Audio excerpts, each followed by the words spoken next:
The following video began as a homework assignment for my thesis. We had to create an art piece around what our thesis topic would be.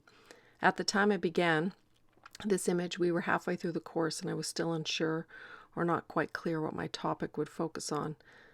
So I did some unconscious art, and it began with these purple, blue, and yellow triangles, or V's. I saw them as an opening to a cave, the yellow being the door letting the light in. I felt a galaxy was needed around the V's and began sewing, making quarter-inch seams, ironing and trimming. It was all taking too much time and I wanted the image to appear faster, so I began taking fabric scraps and gluing them on. I begin an art piece in one of two ways. One is through an intuitive image. Usually it shows up in my mind in a vague way, or sometimes I have no idea what I'm doing until I stand in front of whatever I'm going to do art on, paper, clay, or found object, and I just start. After the image is started and I have worked on a piece that day until I have exhausted all the ideas or inspiration, I set it up somewhere for me to see it every day, and I wait for a message or an intuitive thought to come up and let me know what to do next, or to tell me I'm done. You will see me spending a lot of time touching and feeling the fabrics, dabbing the glue on. Sensory happens in the lower reptilian brain, as is the kinesthetic aspect, the cutting of the fabric and the up and down motion of my body, and sometimes I'm kneeling and squatting.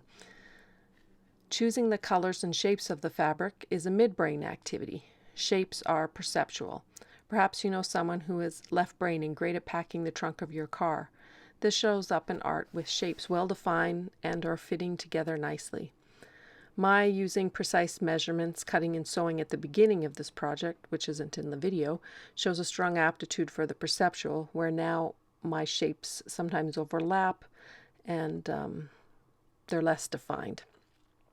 Color represents emotion, known in art therapy as affect. The process I use is very intuitive, meaning I rely on ideas and sensations. Now here I am adding what I call ideas. All these gold dots I'm painting on, they're the seeds of ideas, and they turn into flowers as they blossom, holding the seed in their center. The ideas are floating from the galaxy or from my unconscious higher self through the vortex, which is what I call those V's, into floral blooms of consciousness. The name of this art piece is The Vortex. Working on this art piece helped me to find clarity on what I wanted to write about, which was how going through the art psychotherapy program helped me to find ease and peace in my spiritual awakening journey.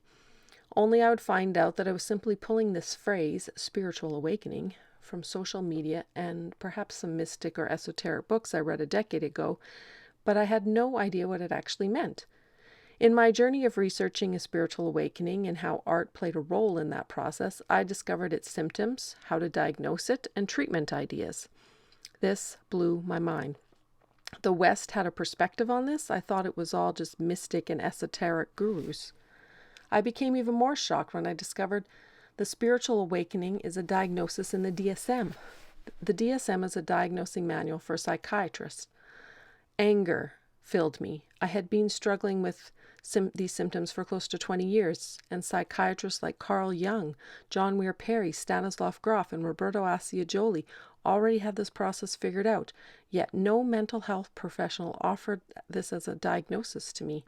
Instead, I was told I was burnt out, depressed, anxious. Perhaps having a diagnosis in the DSM that a spiritual mystic is challenging for many healthcare professionals, although I do believe times are changing. It was during my process of writing my thesis that I came to discover this layman perspective of a spiritual awakening.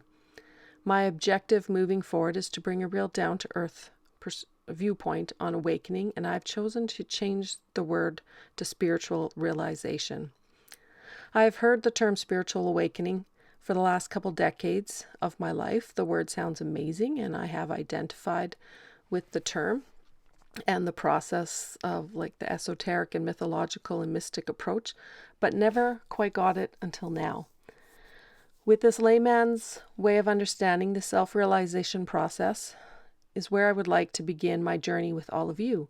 What does a spiritual awakening look like? What are its symptoms, how is it diagnosed and its treatment, and to let everyone know this is an ongoing process. Using art is a very popular way to work with the process of self-realization. Jung, Perry, a student of Jung's, as well as Groff, uses the mandala, a representation of the self with a capital S. Lisa Hines, one of the founders of the Expressive Therapies Continuum, shows through her research how creative materials are an easy means of understanding how individuals think, feel, and act in their lives. Therefore, we can learn where we are growing and where we are stuck, a very important aspect in a spiritual awakening.